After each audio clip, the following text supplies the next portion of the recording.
ఆంధ్రప్రదేశ్ను రక్షణ డ్రోన్ తయారీ రంగంలో కీలక కేంద్రంగా మార్చే దిశగా మరో ముందడుగు పడింది.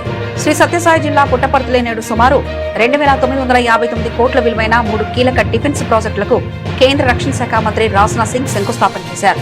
రాష్ట్రంలో పెట్టుబడులు ఆకర్షించడంతో పాటు యువతకు ఉపాధి కల్పించడమే లక్ష్యంగా ఈ ప్రాజెక్టులను ప్రారంభించారు. Bharat dynamics limited, BDL, Kalyani strategic system limited, HFCL సంస్థలు ఈ ప్రాజెక్టులు ఏర్పాటు చేయనున్నాయి. ఈ 3 ప్రాజెక్టుల ద్వారా ప్రత్యక్షంగాను పరోక్షంగాను దాదాపు 1,935 మందికి ఉపాధి అవకాశాలు లభించనున్నాయని అంచనా. వీటితో పాటు పుట్టపర్తిలో ఏర్పాటు చేయనున్న డ్రోన్ సిటీలో పలు డ్రోన్ తయారీ పరిశ్రమలకు కూడా శంకుస్థాపన చేశారు.